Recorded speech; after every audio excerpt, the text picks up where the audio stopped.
In this session, we're going to take a look at dressing up our flat vector designs, and we're going to approach this from a standpoint of creating a design that simulates a stitched effect with distress and grunge.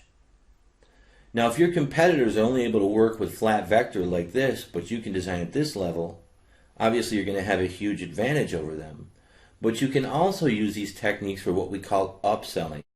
If the client asks for something like this, you create that for them, then you take a few minutes and you dress it up and make it look like this, and you show them both designs and you say, I created this for you, but you know what? I created this also, and I can print these for you for an extra $2 or $2.50 a shirt. Well, if it's a senior class with 400 students, that's going to be an extra $800 or $900 in the order. And we've got some testimonies, information about upselling on our website. We call that upselling. And we've heard from our clients all over the country that are using this, how some of them have actually doubled or tripled the revenue in their business using these simple techniques. And we really do want to be able to send fashion-looking designs out of our shops into the local market.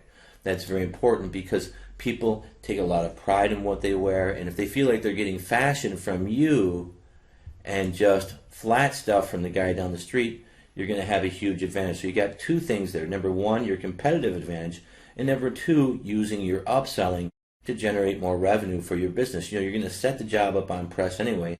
If you add one more color to add this effect and you're making another $2 a shirt or $2.50 a shirt or $3 a shirt, there you are, somewhere between $800 and $900 more in the order or in the print run, and it's only one more color.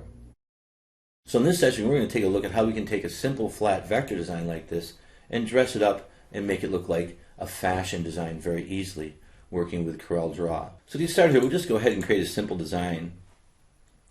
And we're just going to go ahead and see how I would set this up really quickly. It's a pretty easy design to make. But for those of you that are new or just beginning, seeing how the actual design process works can definitely help. So I'm going to start out with my text tool, and I'm just going to create some text here, and we'll just call that Bobcats, B-O-B capitals. And then beneath that, I'll do seniors.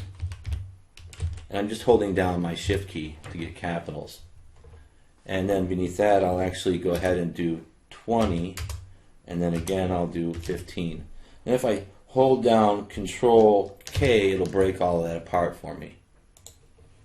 I'll go ahead and lasso and select everything here. I'm going to go to my fonts. I'll be using a font in this session called Intramural right here, and I'll be working that. That's kind of a sports font, and you can get that for free on www.dufont.com. I want to go ahead and use my shape tool here, and you can see these handles on the fonts here, and you can left click and just drag that out and separate that a little bit. Do that the same here with the seniors. We'll just spread that out a little bit. Same thing with the 20, because I'm going to be applying some effects to this, not too much, just a little bit there. And the same thing with the 15, just because of some of the outlines that I'll be working with here when I'm creating the design. The next thing that I want to do is I'll go ahead and get my polygon tool here to create my shield, and that's set up with 5 points. I'll just go ahead and create my shield kind of like the shape I'd want here, as you can see right there. Now I'll go ahead and convert that to curves. I'm going to keep my shield easy here, and then I'll come up here and I'll mirror that vertically. Then I'll go over here to my shape tool, and I'll go ahead and select these 3 nodes here, delete those and delete those, and I get a perfect shield shape without trying to draw it with the Bezier tool, working with shapes as opposed to the Bezier tool. The next thing I'm going to do is grab the ellipse tool here. I'll just create an ellipse that's going to come right to that center point there. Go get my pick tool, and then I'll go ahead and duplicate that. Left click, hold down, grab my control to constrain, right click one time, that'll set that up to duplicate, and bring that over to the center. Hold down shift, select both of these, come up here into the multiple objects properties bar, weld those together, zoom in here, make sure we're going to come to a point. We are. Go ahead and lasso both of these, come up here again, click on front minus back, and there's my shield. Now if I want to edit my shield shape, I could do something like effects, go to add perspective, and then from here I'll hold down control and shift and control, and I can change that shape, and that would be my shield shape. The next thing I'm going to do is create a capital S. Just use my artistic text tool, and I'll hold down Shift and hit S, and we'll make that a capital S. Get a nice bold font here. I've got Clarendon. I'll go ahead and grab that and then just center that and bring that up into the shield there, kind of like you can see right there. Go ahead and select everything here, and I'll hit C and E to center all of that. And then I'll take a look here, and what I can do is I want to have these S kind of come off the outside so I can play off the S shape when I create the design. So I'll bring this down here to the center. I'm going to right click on this and I'll select Convert to Curves. I'm going to get my shape tool and I'm just going to pull this line up outside of the shield there, as you can see. And I'll do the same thing here. And then from here what I'll do is I'll go ahead and select both of these, come up again, back minus front. Now I've got one shape. I'll fill that with black, and then I'll take a look at this and do some analysis. Now I can see here I've got some issues going on, so I'll go ahead and delete this node, and that'll just smooth that out. And the same thing here. That just smooths that out. So I've got a nice shield look there. The next thing I'll do is I'll go ahead and get all my different text over here that I created. I'll just bring this over here next to my shield. Up here at the top I'll put my Bobcats, put my 2015 over here next to my shield. I'll go ahead and lasso all three of these, and then I'll hit my E key to center those. If I want to, I can go to my Docker and actually make sure they're all spread apart correctly, but I think I'll be able to eyeball those just fine. I'll bring my seniors to the bottom. I'll move this fit. Now I'm holding down Control to constrain this. You can see how that's constrained, but I'm just moving that over a little bit. And I can arrow that over a little bit there. Now this is all going to be set up here. The next thing I want to do is get an arch going for my Bobcats. So I'll create an ellipse here, and I'll just bring that over the top there, and then I'll take my Bobcat, select that, right click, hold down, and when you see that crosshairs, you just release and you go place, fit text, excuse me, not place, to path. And there's my Bobcats. Now if I want to change the shape of that, I can arch that more. If I want to click off here and then click back on, go back to my shape tool, click on here, I can pull again, but now what I'll do is I'll spread the Bobcats out across the arch or the shape. Get that kind of set up with the look that I want there. Make sure that's centered. Get my curve here and center that. Now I'll right click on my ellipse, not my curve, and I'll just come down, just go ahead and delete that. And there's my Bobcats up at the top. And then I can just go ahead and bring my seniors down at the bottom. I'll resize that a bit. And I might want to spread that text out a little bit with the shape tool, so I'll go back to the shape tool and I'll go ahead and pull that over there. In here, in a matter of about 5 minutes, I've created a custom design. I'll go ahead and lasso everything here except for the 2015. Hit my C key and that'll center all of that. I'll have to readjust my 2015. And here I can take my 2015, go ahead and right click, and I'll select Convert to Curves on those. I'll go ahead and combine those. Take my S and I'll hit E just to make sure that's correct there. Then I can hit my C to center that, and that would be centered. But you can see, even though it's actually centered accurately, the space isn't quite right. So I'll go ahead and just use my arrow key to move that over a few times and make that space look correct. And that would be my basic design for my Bobcat Seniors design. The next thing I'll do is to go ahead and convert everything here to curves, because I know I've got some artistic text in here. I'm going to be working with the interactive contour tool, so I want to go ahead and just select everything here and then right click and select Convert to Curves. Next thing I'll do is I'll go ahead and click off here. I'll zoom in on the Bobcat text, and I'll come over here to my interactive tools, and I'm going to select Contour. Go ahead, and this is interactive, so I can just left click and select the Bobcats. Left click, hold down, push my mouse forward, and I can put a nice contour around that I'll use for creating my effects. And then I'll come down here to the shield, select that, left click on it one time. Now it's selected, left click, hold down, pull that out. We'll make that a little bit thicker there.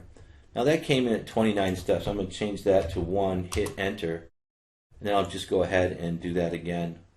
There we go. Now that's at 1 step. Now if I need to verify that, I can go to View Wireframe. I can see that's just 1 step there. We'll go to View and Enhanced. Back to the Enhanced. Now I've got the 2015. I'll left click here, and then we'll just hold down and pull out. Release that. This is changing to 33. I'll go ahead and change that to 1, and we'll do that again. And that'll be okay right there. And then we'll left click here. With this selected, we want to change this to 1 and not 24. Change that to 1. Now pull out, and we want to keep some of the detail here. And we'll go ahead, and this is actually set to 1. It's going based on the divisions of a contour offset that's set here that I didn't set. But this is actually set up as 1, and I can see that here in View Wireframe. That it's just 1, it's not 16 steps.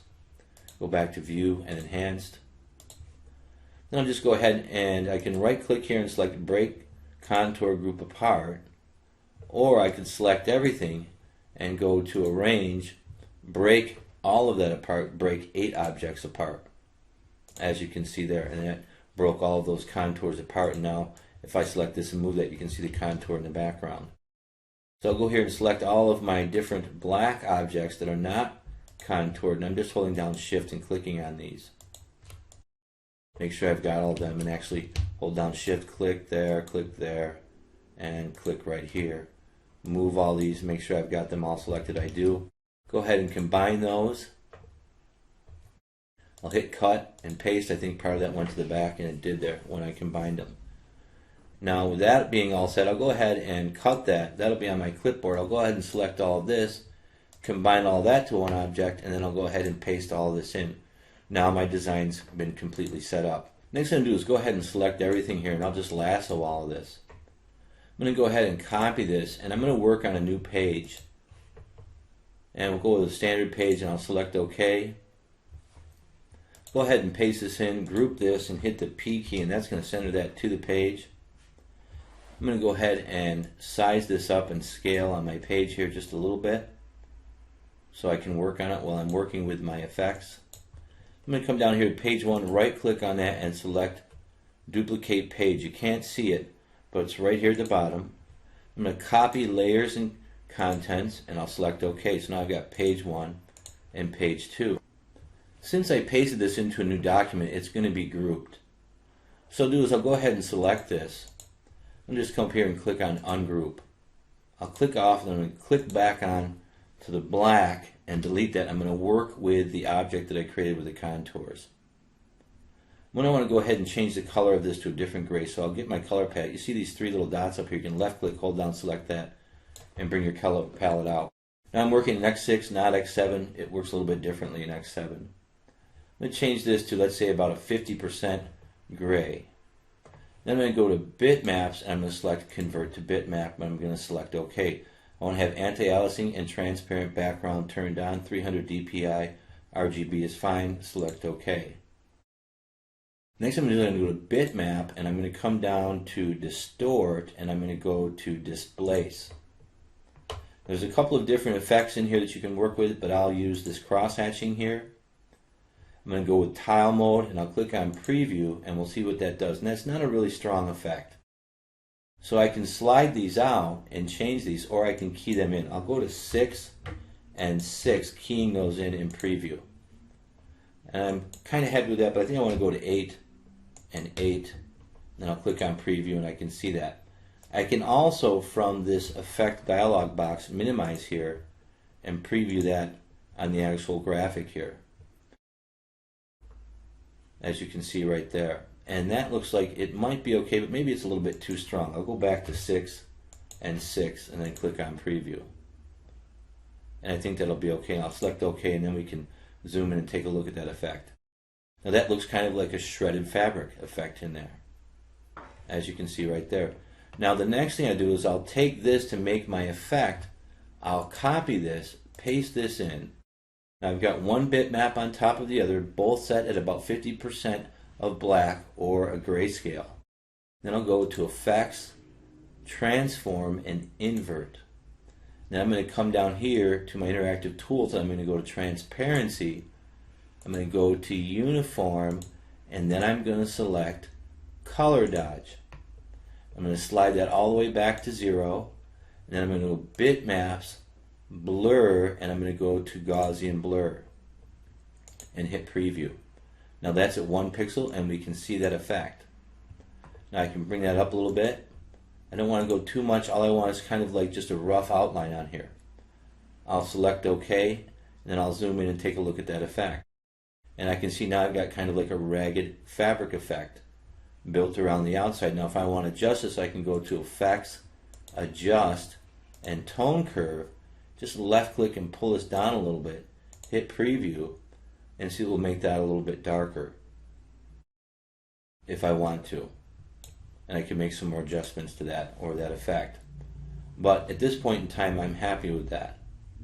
So with that being set up like it is there, along with these edges, another thing that I can do if I want to strengthen that, I can actually take that and copy that and change the transparency mode to a subtract, and you'll see that that'll darken that also if I want to do some different effects with that. So one of the best ways to learn is to actually experiment with these things. I'll go ahead and delete that, but that's my effect for now. Now I'll go back to page 1, and I'm going to go ahead and get the black text here. Now this is grouped again, and I have the backup on page 1 just so I can work with my object. So I'll need to ungroup this. I'll go ahead and select this black. I'll copy, and I'll bring this into my page 2, and I'll paste this in. I'm going to fill that with the 50% black also. I'm going to take that, I'm going to go to Bitmap, Convert to Bitmap, same settings, Anti-Aliasing Transparent Background, 300 dpi, select OK. Then I'm going to go copy and paste again. I'm going to go to my transparency, down here at the bottom. I'm going to go to Uniform and Color Dodge again. Slide this all the way back to 0. Go to Bitmaps, Blur, and Gaussian Blur. 2 pixels, and we'll preview that. And you can see that that's not a lot of effect. It's kind of like an embossed effect there. I'm going to bring that out to say, let's go out here to say right around maybe 13, and we'll preview that. And you can see now I've got a nice beveled or embossed or kind of like fabric puffed up effect going on here. And I can bring this down a little bit also and preview there and see how I like this effect. And I'm kind of happy with that the way it is right there, and I'll select OK. Now here I've got set up, and I'll go to my Object Manager. I've got 2 different sets of bitmaps here, and we'll select these 2. Get my pick tool here, and you can see I get next, and I can move these, and I can see what these are. That's the effect that's on the top, and I want to take that and go to Bitmaps, Convert to Bitmap again, and that's going to be 1 bitmap. And then I'll take these 2, holding down Shift from my Object Manager. With those 2 selected, Bitmap, Convert to Bitmap, select OK, and there's that effect. Now this bitmap on top, what I want to do now here is add some effect to this. So I'll go to Bitmaps, and I'll come down here to Distort. Again, I'm going to go to Displace, and we'll take a preview of that, and that's going to be kind of strong there. So I'll bring this back because I don't want that as heavy. I'll bring this back to say 2 and 2 preview. I want a little bit less of an effect there. Let's go to 4 and 4 preview, and I can see that effect and select OK. So that's kind of a really nice distress effect being built in there, and you can see that we're building this effect out, and you'll see where we're going with all of this here as we move along. At this point, what I want to do is I want to go ahead and take a look at my effects and see how they were applied. And I can see I've got some cross-hatching here, and I really don't want that. So I kind of want to deal with that. Now I want to make sure I got the right bitmap selected when I do some more effects here, so I'll just click on, because I know that this is on top here, or I could have selected this in my Object Manager.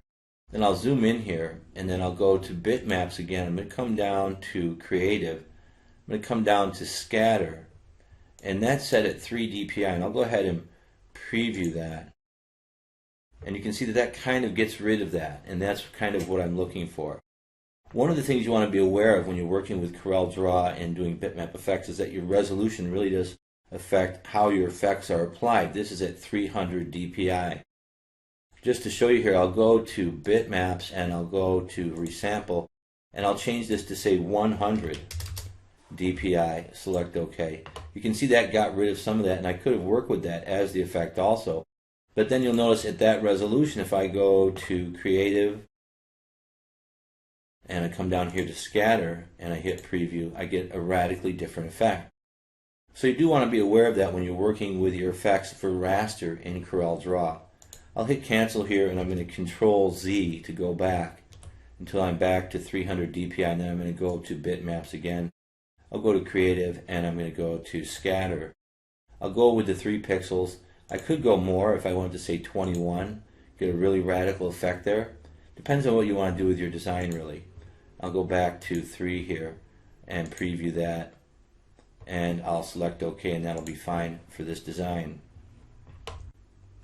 Next, I'm going to want to go ahead and create my stitched effect. To do that, I'll go back to page 1 where I've got my graphic or original saved, and I'll go ahead and copy the black. Go back to page 2, paste that in. I'm going to left click here in the X to take the fill color to transparent or no fill. Then I'm going to right click here on the black. And I'm going to zoom in and take a look here, and we're going to build out our stitched effect. The first thing I'm going to do is change the outline size. Take a look at 4 here. That might be too much. Take a look at 3. Still a little bit too much. I'll go with 2 here. We'll zoom out and see how big that's going to be, and that'll be fine. Actually, you might want to go with 1.5. It's really a judgment call based on balance and how you want your design to look. That being the case, I'm going to come down here and I'm going to go with a stitch effect. As you can see, that creates a simulated stitch effect. I'm going to come over here to my object properties, change my corners and my end caps to rounded so that these look like stitches. We're just simulating here, and I want these to look a little bit smaller. So I might go here to something like that, or I might change it to something like, say, right here. Or I could come down here to more and set up my own. I'll make this with 2, and then bring this back to 3, add that, select OK, and now I've created a custom stitched looking outline there. Now with that set up, I'm going to take that, and I'm going to keep a copy of the vector just so I've got that. I'll copy this, I'll go back to page 1, just so I've got a backup of that in case I make a mistake or I want to change something. With this selected, I'll go to Bitmaps and convert to bitmaps, but before I do that, I want to go ahead and add some effect to this also. So to do that, I'm going to go to Bitmap and I'm going to go to Convert to Bitmap, and I'm kind of rough this up a little bit too. Same thing, I'll go down here to Distort, Displace, and if I hit Preview here at 4, that's going to do a lot of damage. So I'm going to bring that down to, say, let's go to 2 and 2 and hit Preview, and that'll just rough those stitches up a little bit and grunge those also, and select OK.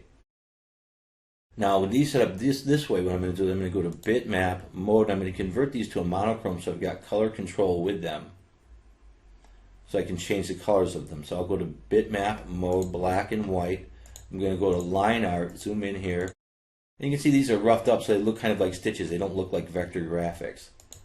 I can see my threshold and see that's really not going to make any difference. I'll select OK. I'll left click here or here to make my background transparent. Now if this is a monochrome, I can right click and change the color of it, but I'll leave it black for now. The next thing I'm going to do is I'm going to go ahead and copy that, paste that in, right click at 50%. Bitmap, convert to bitmap, same thing, 300 DPI, anti-aliasing, transparent background, select OK. Copy, paste, effects, transform, invert again. Then I'm going to go to my transparency tool and I'm going to go do the same thing with the color dodge. And we'll set that back to 0, and that's going to give me some effect on my stitches. So I'll go to Bitmaps, Blur, Gaussian Blur. Now if we look at this at 10 pixels, because that's so small, the effect's not very good. But if we bring this down to, say, 1 pixel, preview, now I can see that effect. I might want a little bit more, preview, and you can see I'm getting a really nice stitched shading effect there. Select OK. Now I've got my stitch effect. Next thing I'll do is I'll go to my pick tool here. I'm going to go to my object manager, And I've got this bitmap here that's got the effect on it, or the lens. And I know that the one beneath it is the other one with the stitch effect. With both of these selected, I can move them and make sure. And yeah, that's the stitch effect. And I'll go take these two and I'll go bitmap, convert to bitmap, same settings, transparent background, select OK. Now, what I want to do at this point is I want to start, looking at this. Do I want to make any adjustments to these bitmaps? If I come down here to the bottom, I can look at this jagged edge and I might want to hit that. A lot of times I just like to move these, make sure I've got the right thing selected. And I'm looking at that and I'm saying, I might want to put some of that scatter effect on that also. So with that selected, I'll go to bitmap, I'll go to creative, and I'll come down to scatter and hit preview on that. And that's a nice effect there. I could go, let's say, just a little bit of an effect. Preview. Doesn't do too much. We'll go to 2 and hit preview here. And 2 will be okay, and I'll select OK. Now, what I want to do at this point is I want to start converting some things to monochrome just so I can make some adjustments and work with them. For example, the stitching effect. You notice that that's on top of that monochrome and you can't really see through it. Now, to convert to monochrome, I'm going to use my advanced tools, and I'm going to go to Simple Steps, a raster. And these tools that I have on advancedtshirts.com, they work for a lot more things. You're just not aware of it unless you use them all the time. And here under Pose Steps, I've got a perfect monochrome conversion functionality. So with that selected, I'm going to go to Revert, and that's going to convert that to a grayscale. And then I'm going to go to Convert, and I've got to have my object selected here. And this is going to convert this to a perfect monochrome. So go ahead and select that, and then I'll click OK and let that process. And now that that's set up as a monochrome, we can see that our shading's there. Go ahead, and I won't need this here for a while, so I'll go ahead and minimize this. Actually, left click and I'll bring this up here. And now I've got my converted monochrome here, which is on top of the other layer here. This is a different layer because down here is all my bitmaps. So I'm going to move this down here on top. Now this is my monochrome. Now you'll notice if I change my monochrome, right click to say a gray, you can see the shading effect of that monochrome that's on top here that I converted.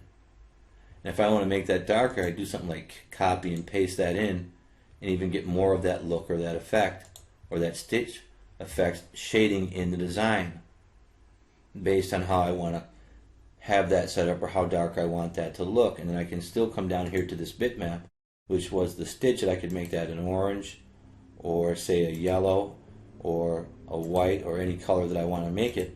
With right clicking, if I left click, I'll get the background.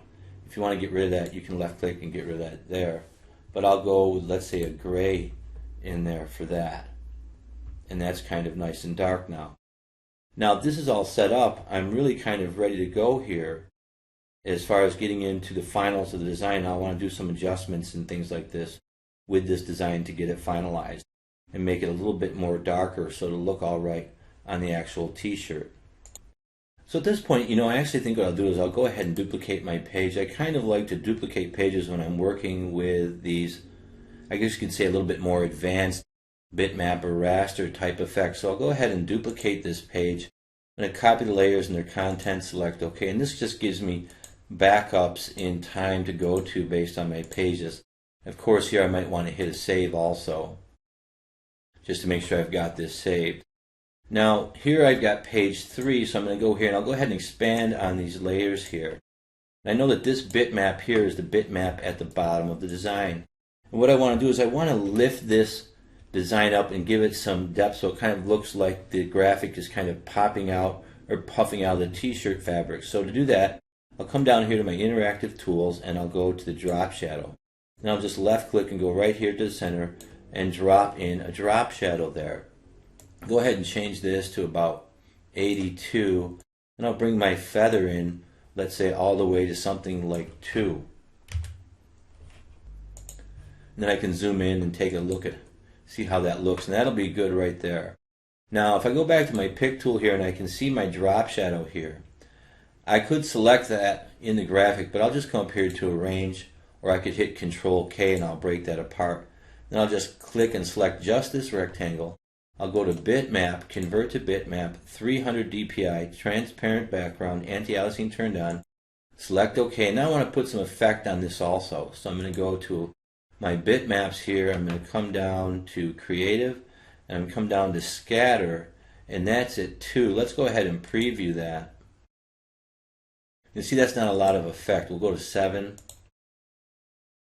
We need some good effect there. We'll go to 12 and see how that looks. And that looks really good. Now if I wanted more of a chunky effect there, I'll go ahead and hit cancel here. And I can go to bitmap. Let's say we'll come down to resample again. I'll go from 300 to 150 just to make that a little bit rougher. And then go to bitmaps, and I'll come down to creative, and we'll go to scatter, and we'll change this to say 7, and we'll preview that, and we can see a much different effect there. We can see now that's making that fabric effect look like it's kind of popping or puffing off of the graphic, as you can see there, and that's a nice effect. Now at this point I'm going to want to go ahead and convert everything to a monochrome bitmap. I won't want to do that in the document that I'm working in, because if I convert this to a perfect monochrome with simple steps raster now, I'm going to lose my undo history in this document, and I don't want to do that. So I'll go ahead and select all of this here, just lasso everything, and I'll copy that. And I'll create a new document, select OK, go ahead and paste that in. Then I'll go ahead and go to bitmaps, convert to bitmap. At this point it doesn't really matter, select OK. Then I'll go to simple steps raster. I'm going to go to revert to prepare this to be converted to a monochrome. Then I'll go ahead and select this and click on convert, and that'll convert this graphic to a perfect monochrome bitmap for me once that's finished processing. Go ahead and minimize that. Now, monochrome bitmaps are very unique in that if we do perfect conversions, we now have a bitmap that we can apply color to or spot colors to for either changing colors, working with colors, or doing color separations. You notice with this monochrome, if I right click and change it to a green or a dark green, I can change it to any color I want. Now that's with a right click, not a left click. It's the opposite of a vector object. Your left click is the background color, and you can take that out with a left click on the X, and the right click is your foreground color of the actual bitmap or your monochrome. So working with this, I'll go ahead and copy this. I'll go to Windows here, and I'll go back to my original document here, and I'll go ahead and delete this because I won't need that, and I'll paste in my monochrome. Now that I'm at the monochrome point, I could save this. Now what I want to do here is I'll go back to page 1 because I'm going to do some more effects here, and I'll click here. Now working on page 1, I can see that I've got my page that's set up with the outliner. That's my stitches, and what I really want is this curve that's down here. I'll go ahead and copy that, go back to page 3, I'm going to paste that in, and then I'm going to convert this to a bitmap also. So I'll go bitmap, convert to bitmap, 300 dpi transparent background, that's fine. I'm going to put some effects on this, so I'll go bitmaps, and then I'll come down to distort, and I'm going to use that displace again. And that's set up as 8 and 8 preview. I could adjust that, make it more or less if I want to adjust it, but that'll be okay. I'll zoom in here and take a look, and then I'm going to do a scatter on this also. So I'll go to creative, and I'll come down to scatter. We'll take a look at that, and that's going to look all right. I might want to go, let's say 2 here, and I'll go ahead and change this to a 2 and click on preview, and we'll see how that looks. Let's take a look at 4. Preview, okay, 4, and that looks good to me. Finally, what I'm going to do is add an effect to this. So I'm going to go ahead and go to my Fashion Factory. So I'll go to my Advanced Tools, and I'll click on my Fashion Factory 3, and that'll bring that up in Corel Draw. Now that my Fashion Factory is open, I'll be ready to start working with textures. I'll go ahead and minimize that because I do want to first convert this RGB to a monochrome bitmap. So I'll go bitmap mode with this, and then we'll go to black and white. I can go to line art and just select OK. That's now been converted to a monochrome, and I can right click and change the color of that. I'll change that to a white, but for now I'll go with black while I add my texture effect. Then I'll go back to my Fashion Factory here, and I'll go to textures, system textures. Then I can just thumb my way through or key my way through, clicking on the arrow here to find the effect that I want to work with. And I think I want to work with this scraped. That'll make a nice effect. Now with that selected, I'll go ahead and click Apply Texture as Transparency. Go ahead and minimize this. Then I'll come back over here to my Interactive Transparency tool. And one of the great things about working with Corel is that this is interactive, so I can left click and change the effect. Now I can see how that's applied into my graphic. I can also come up here and change my starting and ending point. Left click here and drag it out, and then I can see that effect. And I can really dial and tweak this in any way I want to based on how much effect I want or what size I want that at. And that looks pretty good right there.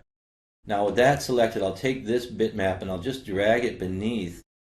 Left click, hold down here, and then I'll right click and I'll change that to a white. Now you can't see that because it's white now and it's in the background. Go ahead and select all of this here, and then I'll go ahead and group this, and this design is set up and ready to work with. And I'll be able to go ahead and set this up on a comp for a client. To set up my comp, I'll just go ahead and open up my design base. And that'll give me all of my comps that I can work with. That'll take just a minute to load. I'm not going to go ahead and update it this time. Go over here and I'll go to comps. I'll come down to, let's say, my men with this selected, and it has to be grouped. Everything's going to center. Go ahead and click on front comp. That'll set that up for me. Now you can set up your custom graphics for this file if you want to. You just have to locate it, but I'll delete all of that. This here I'm going to change to, let's say, a green t-shirt. Now for my shadowing, I'm not going to want to go with a black. It could look okay, but I really want to go with something like a dark green for the shadowing. I'll come over here and I'll come right up into something that's real dark and green. Kind of a blackish dark green for the shadow. I'll go ahead and select this and I'll bring this up here. Now I've got two objects. I'll go ahead and ungroup these, and then now if I can zoom in, I can see that my green is kind of like the same color green of the shirt. So I'll right click on that, adjust that monochrome bitmap selected, and change that to a darker green. Now if I think I need more depth of color in the effect, I can do something as easy as copy and paste that in, and you can see that effect built into the design. So really nice design when we compare that to what we started with. And I'll actually go back here to page 1 and I'll grab what we started with. I'll click here and I'll just get the curve here, and we'll copy this. Go back to page 3 and we'll just duplicate this comp, and we'll paste that in, and we'll resize that, and you can see the difference in the design quality that you're going to have working with effects like this compared to a shop that's just going to be able to work with, and I don't want an outline on that, that's just going to be able to work with flat graphics. You can see a dramatic difference in the design and the quality, and it looks much more like a fashion design or something that is retail level quality that's going out of your shop into the local market. Once again, you can use this for upselling. You show both these to clients saying, well, we put this together based on what you asked for, but we set this up also, but these are going to cost another $2 or $3 a shirt. And you ask them, which one do you like better? You don't ask them if they want to pay more. You just ask them, which one do you like better? And most of the time they're going to say, well, we like this one a lot better. And they're thinking $2 a shirt or $3 a shirt based on your upsell. But in reality, if there's 400 shirts, well, if you're getting 400 shirts at $3 more for the upsell, that's $1,200, and you've just done a little bit of extra work, and you're setting up an extra color and press. And the distress and grunge is very forgiving in the printing process. So we'll go ahead and wrap here in this tutorial on converting your basic vector designs into fashion apparel looks and doing upselling, which is really going to help your marketing and your revenue. Go ahead, as I said, we'll go ahead and we'll wrap here, and we'll see you in our next video.